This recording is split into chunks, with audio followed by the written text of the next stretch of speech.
Welcome to Perspectives in Peds, or PIP for short, your go-to podcast for insights into paediatric practice. From clinical approaches and emerging research to the everyday wins and challenges, we bring you OT perspectives that inform, inspire, and spark conversation. Welcome back to Pipcast. Today I'm joined by Em and Danny. Hello. Hey, Jack. And we are chatting all things embedding trauma-informed practice principles. And it's off the back of Em actually just recording our latest booster, which was on this topic. So we thought, why not grab her and grab Danny and sit and chat about, I guess, trauma-informed practice and how we can hopefully share some tips for implementing some of the principles in your practice. Absolutely. I guess one thing we wanted to flag up top when we're talking about trauma-informed principles is that this is really more about the lens under which we practice or should be practicing, as opposed to this episode going more into details around trauma related goals as such. This is more of an overarching lens to really practice as a trauma-informed practitioner. I really love that. So I guess further to that, what does trauma-informed practice mean to you both? Oh, good question. I'm trying to think of how to answer this without giving away some spoilers for later in the episode when we get to the principles. For me, I think as a key, it's awareness. That's what I would say is kind of just having, and that's where the differentiation I feel between working on trauma goals versus embedding a trauma-informed lens is really to have that awareness that really it comes into everything. Yeah, absolutely. And I guess that probably goes part and parcel with that awareness and then that conscious kind of implementation of some of the principles we're going to talk about, and then reflecting on that as an ongoing kind of process. Yes, Yeah. absolutely. Yeah. Is there an instance where we shouldn't be applying trauma-informed Ooh. principles then? No. I Trick couldn't. question. I know I'm Is really this wacky. a performance review question that is? No, absolutely not. I don't think it is ever the wrong thing to I don't think it's ever wrong to apply a trauma-informed lens. Yeah. And I think that that's important distinction off the back of what Em said, that we're not just talking about treating trauma-informed goals, essentially. We're talking about something that really should now be implemented really across the board. So Absolutely. we hope that this is relevant to everyone, irrespective of where you work, how you work, what discipline it is. Hopefully there's some food for thought there, regardless of where you are coming from. So I guess before we go any further with that, how do we define trauma? Good question. To give it a bit of an overview, I guess it's anything that really exceeds an individual's capacity to cope in that moment. So it can be one specific event that is traumatic. It can be an ongoing event. It can be dependent on the person's developmental stage or life stage when an event happens. But really, yes, any event or series of events that the individual doesn't have the capacity to cope for in that moment. I think that's really helpful. I think there is a bit of a misconception that trauma only occurs after sort of big traumatic events. There's that concept of big T versus little t trauma. Have you heard that concept? It's one that is a little bit contentious, I think, in terms of people's own perceptions or reports of their own experiences. But I like to think as well of that concept of, like you said, Jack, there's the trauma related to one big experience, but then there's almost that other side of death by 1,000 cuts, which is that concept of having many, many, many things happen to you which exceed your capacity to cope, and therefore experiencing a trauma response due to those many, many, many things. And I guess that's where we see from a diagnostic perspective something like CPTSD as opposed to PTSD, if you were to sort of differentiate the complex presentation versus the sort of old school PTSD presentation. Yeah, I think it's a really good point as well, Danny, because I think for a lot of people, when you think about a trauma-informed lens, there might be kind of those those stereotypical big T events. It's oh, well, that is, quote unquote, obviously traumatic, Yes. really, really big, clear events that might come to mind for a lot Very of people. textbook. Textbook. Yeah. Yeah. But you're absolutely right. Like those ongoing, like little things that might be really influential for a young person or even an older person through their lives that kind of impact their ability to do what they need to do day to day. Like that also is really, I guess, that is real impactful trauma as well. Yeah. I think as well in the period of time that we're in at the moment with that real shift into a neurodiverse affirming culture and lens through which we hope many people are practicing now. Say 5-10 years ago, that was not the norm, I would say. And so when you're working with a neurodivergent population now, I would say there's many neurodivergent people who experienced death by 1,000 cuts within a therapy It's a really good environment. point to acknowledge, yeah. Or a school environment and are still experiencing those things. So I think that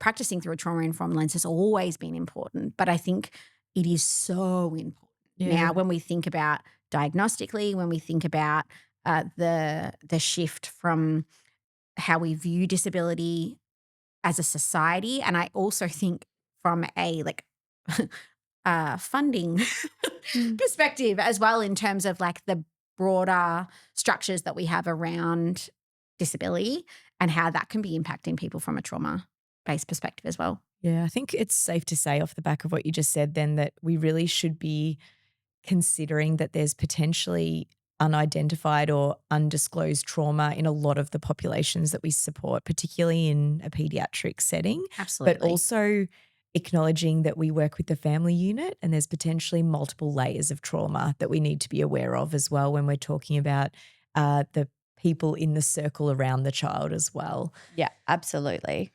So how does trauma show up in the body and brain? What can this look like? Big question. I guess on a nervous system level, when we have a bit of a look at the research, trauma really does have that impact on the nervous system and having that kind of hyper responsive response to stimuli at times, having that really heightened presentation where if we go into the nitty gritty of all of the HPA axis and what have you, I won't bore you with all the details on that, and I'm not going to try and regurgitate it. When you spit out the neurology. Go to the PD booster. But seeing that real heightened responsiveness to what's going on around the person in terms of maybe something happening and then what might seem to be an overreaction or a really big response to something, but actually coming back to that person is maybe sitting at a heightened baseline essentially. So what might seem like something that maybe wouldn't trigger a fight, flight, freeze, fawn response for someone who's experienced a traumatic event, that actually may, cause that to happen. I think the way that I really like to simplify that, particularly for clients, is using the window of tolerance, which is that idea that often when someone experiences a traumatic or multiple traumatic events, that window really shrinks and it's so much quicker or more, I guess quicker is the way to put it, that individual would jump outside their window or fall outside that window in terms of the hyper arousal or the hypo arousal as well. And that concept is a really helpful one to help the people around the child understand why seemingly innocuous or everyday events may actually not be something that young person can manage or cope with.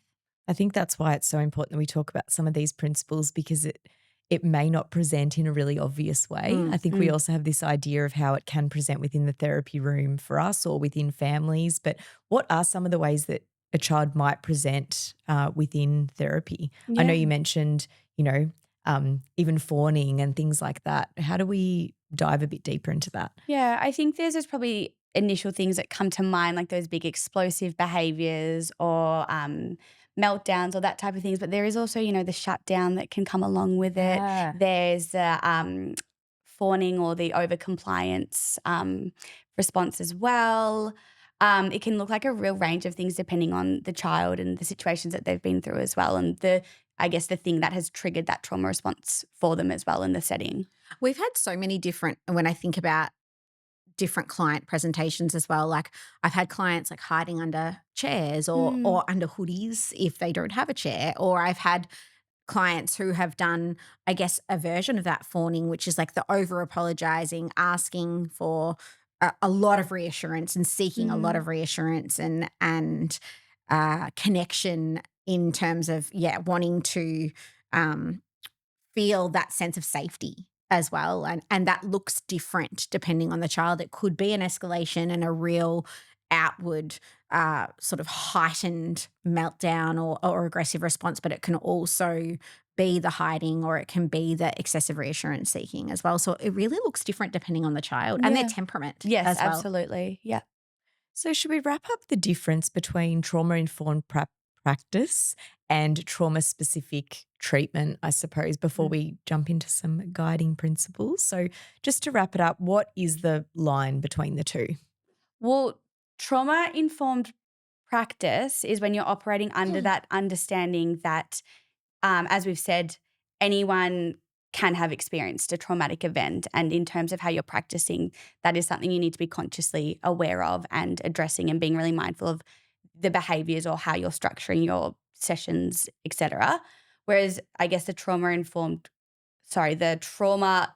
goals would be working on those goals that are directly related to the trauma itself, would be how I would explain that. Yeah, like resolving the trauma rather than practicing in a way that assumes everybody is experiencing or could be potentially experiencing. And I would trauma. say to that, not all clinicians can work on trauma-led goals or should work on trauma-led goals, but all clinicians can and should be embedding trauma-informed principles. Love that little. Let's turn that into a reel. Cut that, MD. Turn it into a reel.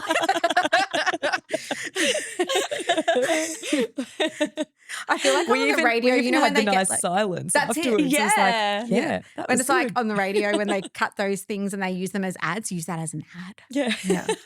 That's what I aspire to when I'm on the podcast. All right. So to give people some actual practical things rather than listening to just us waffling on with our opinions and real generation. Cut that bit. Should we talk about Blue Knot? They're an Australian organisation. So they are, aren't they? Yes, they are. I said that so confidently and I was like, hold on. I think they're Australian. They are absolutely Jack. Australian. Yes. What are the actual principles? Because they're a really helpful resource. So let's talk about why we chose to include those principles in our booster and what they are. I've got them here so that I don't butcher this, but there's safety, trustworthiness, choice, collaboration, and empowerment. Blue Knot have some really fantastic resources that are freely available. There are some that are paid, but they're, I guess, kind of Australia's leading organisation around supporting clinicians, families, anyone who works with people on being really trauma-informed. And their principles are really practical when you actually break them down in terms of what trauma-informed practice should look like. It's kind of coming back to how we deliver the service as opposed to, what is delivered. And that's probably where we're starting to veer more into those trauma-related goals. But it's, again, really those underpinning principles that can be really practically applied when you're working across various different settings. So we can go ahead and kind of break those down a little bit. I also highly encourage clinicians to seek out the professional development through Blue Knot. I did one years ago, which was a foundational course on embedding trauma-informed practice in your practice, and it was really great. So I really highly recommend their professional development. So we'll pop that in the show notes as well. But I think let's kind of zoom in on those a little bit more and unpack what they really look like. Give a couple of examples maybe. Yep. So let's start with safety. I'm also disappointed they didn't create an acronym for these. Oh, yeah. How are you meant to remember 5 I mean, I can. It sounds so simple when you put it like that. You remember 5 words without an acronym. Far out. Anyway. Cut that. Let's start with safety. Safety, that one's when we're looking at both the physical safety of the environment as well as the emotional safety as well. So thinking about the physical environment, it's thinking about like literally what is your physical environment? Do we have clear access to doors and walkways? Do we have spaces that are well lit and not dark and concerning? Do we have any any hazards properly catered for? Like we're not walking into a therapy room that is immediately making us feel physically uncomfortable.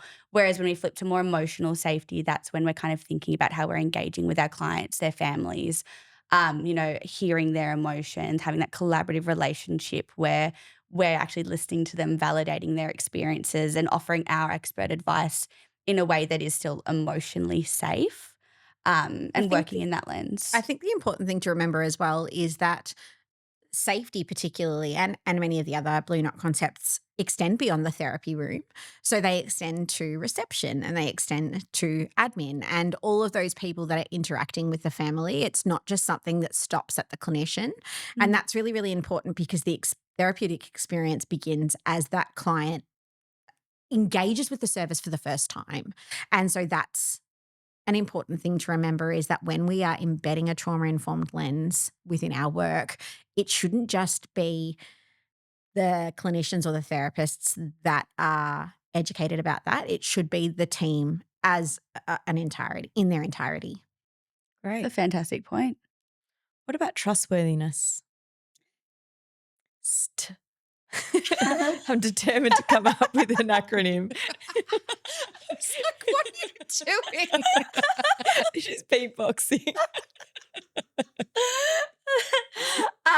When we're thinking about trustworthiness, not to oversimplify it, but I kind of think of it in terms of like doing what you say you're going to do and saying what you are going to do. So it's following through with commitment. It's being really clear with families. It's it's embedding a sense of trust in your relationship with them through all of your work. Choice? It's offering real and valid options to families. When we're, for example, it can be in session when it's between what therapeutic activities look like, sure, but it's also when we're doing things like goal setting and giving them real and valid choice in terms of what we work on as opposed to, a therapist-led direction with therapy. It's inviting them into that conversation. It's giving them ownership over their therapy, or things that you can and cannot do as well and being really clear in that. For example, if you would like to work on handwriting goals, this is what I do recommend and what is best practice in terms of, say, doing an assessment. And if you don't want to do that, that's okay. And this is what that will look like, and having choice in that as opposed to just solely therapist directed. Oh, and then we've got collaboration and empowerment. Oh, Sorry, Macy's Macy. here to collaborate. What do you think, May? When we look at collaboration and empowerment, again, it's the child and their families being actively involved in the sessions. And we have probably said this many times on the podcast, but I guess when I think about empowerment, it really comes back to like, I want to do myself out of a job.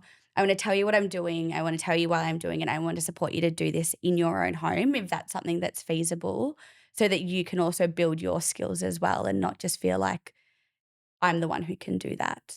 It's funny because as I hear you talk about this, it makes me think of the recent podcast that we did with Jackie on Alice and how much I was coaching. just about to say yes, that. how much coaching really embeds a trauma-informed lens in the way that we do Yeah, it. it's that partnership, isn't it? Partnership, Absolutely. mindset. There's so much there that overlaps.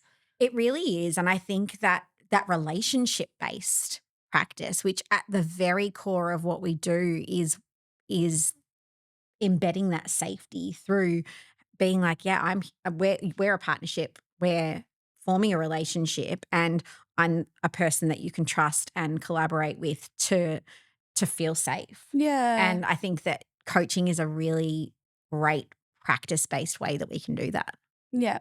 I do think that we are really fortunate in the setting that we work in here in terms of being, a clinic-based, family-centered practice where we do, just by nature of what sessions look like, have a lot of opportunities for that. We've got a lot of opportunities to engage with the parents and caregivers and chat to them throughout the session and organize parent sessions. But I am mindful that there might be other people who are listening who are on the road or do more community sessions where they're seeing kids at school. And it's something I'd really encourage anyone who's listening who might be feeling that way to think about, well, in my model of practice, what could that look like as well? I think so much of it comes back to, and again, this is a coaching concept, but setting that scene. I think Yeah. about even just from a safety perspective, we as a clinic know what our I guess boundaries are in regards to what we can offer from a physical safety perspective. So we know that our clinic is not the best setup for clients whose whose responses that perhaps maybe trauma responses are to abscond, because we are right near a main road and it's not a safe environment necessarily to conduct clinic-based sessions for individuals who have those responses. And that's something that we are very explicit in setting up with our clients, that understanding. So setting that scene, and that's just one example, but setting that scene to be like, this is what we can offer, and this is and that doesn't mean we can't offer you service. That just means that the model of service that we offer might be different. Do we look at telehealth? Do we look at initial home-based sessions so that we're actually building that relationship, so that the likelihood of a heightened response is going to be less, because when we come into the sessions, we actually have that connection, we have that trust, and we have that collaboration already established. So, but it's really that collaboration, that empowerment, and really that from the get-go, setting that scene and making sure that all of those things are really on the table from the get-go. I think further to that, I suppose we've really got to be careful saying trauma-informed practice and using it as a bit of a buzzword, essentially, Absolutely. when it actually is something that we have a responsibility to understand and reflect on and implement and consistently be improving. Mm. Where do we sit with that on it kind of being a bit of a buzzword? Where should people really start to reflect a bit more deeply? I think it's a really, really valid point. I think it'd be very easy to kind of tick through some resources and embed some practices or strategies as a once-off and never revisit them and go, oh no, I've done this and therefore I am trauma informed. But I think that is where that can start to create a bit of muddy waters in terms of the reflection piece is so important in terms of going back and reflecting on a session and thinking, actually, like, did I consider all of these principles? How could I do better next time? And in full transparency, there's been times where after a session I've gone, you know what, like, I think I moved too quickly for that kid.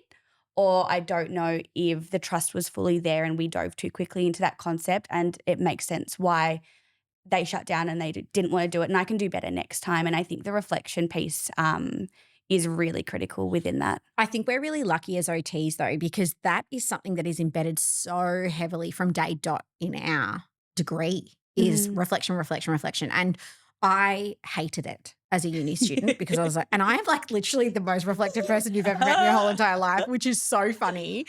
But 9 years down the track, I'm like, oh, I get it. Like I understand. And we talk a lot, particularly in our webinars, about preparing, implementing, reflecting, preparing, implementing, reflecting. And I think that, like Em said, it's so, so important that we're constantly doing that. And so for clinicians that I don't know what other degrees are like in terms of psychology and speech pathology and how they embed reflection within their degrees and within their learning and within their practice. But that's something that I would really implore people to consider is, what does reflection look like for you, and how are you embedding that into your practice? Because that, I'm putting this to Blue Knot, could perhaps be another concept within their stick. Jack put it. He needs to go in the middle. We need a vowel in there. Yeah, so The true. empowerment is the only oh man, I'm going to get stuck on this now. But I think that that's really, really important, in that you're so right, Em, like that reflection piece is crucial to making sure that this isn't just a buzzword. Yeah. This isn't just something that we say we're doing, we're actually doing it. And I think we do a really good job, if I do say so ourselves, of thinking about this in our supervision sessions. Yeah, I would agree. I think as well, supervision is such a amazing time to really hone in on that skill, and very much aware when we're kind of first starting out, it can just be a bit of a like, I'm still figuring out what I'm doing session to session. But I think particularly as I've had more time to use my supervision as really more reflection on the last fortnight as opposed to what am I doing the next 2 weeks, like that's something that I think only really develops those skills more and more. Um, and I guess the only other thought I had when you were speaking, Dan, is kind of, it might sound like a really obvious one, but thinking about how individualized your approach is going to need to be for different kids, I think that is part of what actually helps to make it genuine trauma-informed care as opposed to like a tick and flick of implementation of strategies, because your 9:30 and your 10:30 kids might need totally different things, and like that's actually something that needs to be really considered as well. I think it's like, an important point is just like we're seeing a lot of people putting on their websites neurodiversity affirming and also trauma informed. I think it's really important that, yes, everyone should have these things in place and therefore putting it on their website. But there is a risk of saying these things and not doing the work to actually lean into those things. Absolutely. So if you are someone that has trauma informed on your website or tells families that that's what you do, you really do have a responsibility to go through the Blue Knot resources and really reflect on where are you doing a really good job, where is there room for improvement, and what is your kind of process to upskill or implement some of those principles a bit more effectively. And I think that if everyone does that, I think we'll really do the sector a big favor in terms of the outcomes we get and what we can achieve with families. I think it's a Yeah. really, really good resource and something to think about. I guess in terms of getting practical further to that, what is one or multiple things that clinicians could do from today, if they've got Friday sessions, or from Monday that would make a really big difference? One that I'm really fond of is thinking about how I'm responding to a child saying no or declining or showing resistance within a session or session activities. There's obviously so many different ways to respond and different ways to maybe encourage and support or also honor and hear that no. And I think that is something really important to be considering. That's such an important one because I think that you get caught up sometimes. I even just think I had a session the other day with a 4-year-old and his grandfather brought him to session. It was the first time that someone other than his mum has brought him. And I noticed in the session when he was saying no to me, I felt this need to show granddad that I like knew what I was doing. And I'm like 9 years in and this like, and I caught myself and it would have been so, I was almost so quick to jump into that, the non-ND affirming, non-trauma informed lens. But my reflection in the moment, I was able to catch myself to be like, oh, hang on, that's not my priority here. My priority is safety. My priority is not impressing granddad and showing him I know what I'm doing. It's actually just to hold a safe space. And it was so fascinating because through actually holding a safe space and being able to respect this little boy's no and help him sort of move through the feelings that he was and the experiences that he was having, we actually had a much better conclusion to the session anyway. And so I feel like leading with relationship and leading with trust and safety actually gives us the best outcomes anyway. Yeah, and I feel like that would have been something really valuable to be able to like actually either reflect to grandpa in the moment or to chat about I'm later trying to with mum. impress you, but I just noticed that I probably should stop. Not like that, not like that. No. But bringing it back to what you focused on at the end of the session to be able to like have that observation and say, you know what, like when I responded in this way, this is what I noticed by the end of our session. How does that look for you guys at home, or how does that look at kinder? Because I can imagine they'd see similar things, you know. That's It's it. a really valuable learning as well. And I like that, Em, because it's also then helping the family take a trauma-informed lens, whether or not that young person has experienced trauma. As we said at the start, it actually doesn't matter. Embedding these things is always going to be helpful, regardless of whether or not a person has experienced trauma. It's always going to be helpful. And so I think that then helping that family take that into their everyday life is a really huge game changer as well. Yeah, I absolutely. think another thing to think about is just the physical environment. Like, what are you taking into your session that really promotes nervous system regulation, I suppose? So I think just preparing well is probably something, you know, on a practical level. I think we could go even deeper in terms of more practical things, like how do you explore ACEs and you know, what's in your service agreement, or how do you bring these things up in your intake sessions and things like that. But I think for the clinicians who are listening, just wondering, how do I make sure I'm doing this in my sessions? I think those principles that we spoke about that we allude to further in the booster really might show some really practical things. You're like, oh, maybe I could inject this to create a bit more choice, or bring this aspect of regulation into the room, or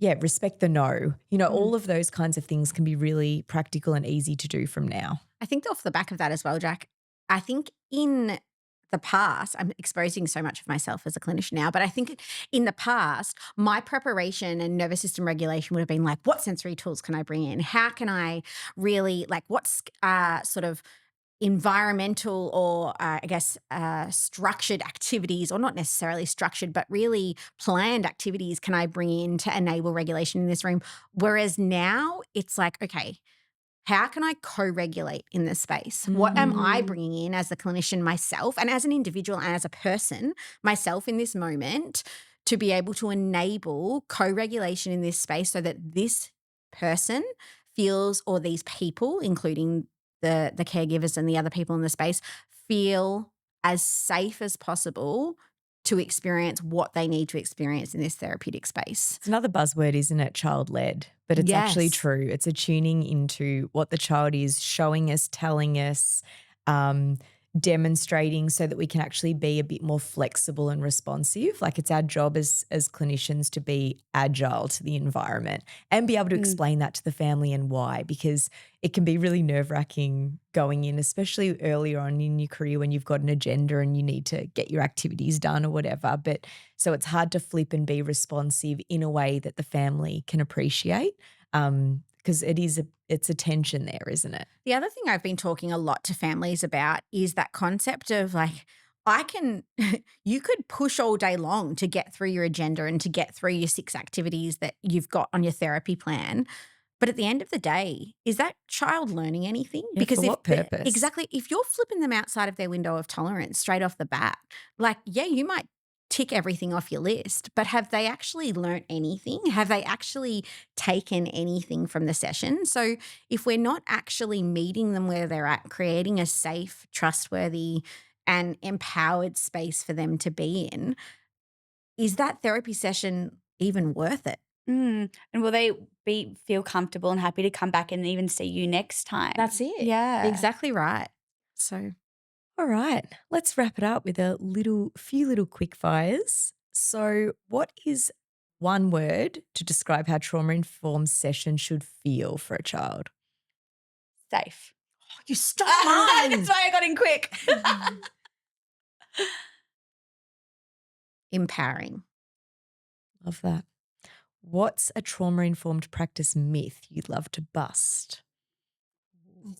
Want to go back to that it's only relevant for trauma goals, because it's not. What? All the first ones. You were looking at me like you didn't like my answer. I was like, I think that you actually need to do the work to say that you practice through a trauma-informed lens. You can't just stick the word on your website or have it come out of your mouth without actually knowing what it means. If you could get every clinician to change one habit tomorrow, what would it be? pushing to get through everything in a session. But yeah. Damn it. Just because you feel like you need to meet all session activities that you've planned. Good one, Danny. One thing I'd like that everyone to change.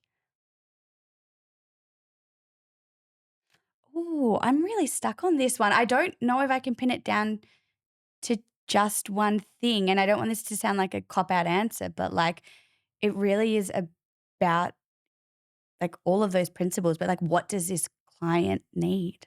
Yeah. Sorry to not answer. But No, but I guess that is one thing. Like think a bit more deeply, zoom out a little bit or Like- zoom in, however you want to like look yes, at it. like assess your physical environment. Absolutely, think about how you can apply choice and control on that. But like, it's really yeah, one habit. Yeah. Em's advice is do better. yeah. Sorry, do better. Oh dear. We need like a whole episode just to unpack that. All right. Well, thanks for joining us, Em and Danny. And we hope everyone got a lot out of this episode. And we will pop some of the resources and things that we spoke about in the show notes. We'll see you next time. See you Thanks, later. Jack. Bye. Before we go, if you are a clinician looking for more support between episodes, KidLink has a range of services designed to build your clinical knowledge and confidence. KidLink Education is home to our on-demand, high-quality professional learning you can apply straight away into your practice. If you want access to monthly PD, group supervision, and our community of like-minded OTs to learn from and connect with, check out OT-Link. We also offer clinical supervision, which is designed to support your growth across professional, clinical, organisational, and personal goals, wherever you are in your career. If you enjoyed this episode, please hit like, subscribe, and follow. It genuinely helps more clinicians find the show, which means a bigger community and more of us doing what we love. Thanks for listening.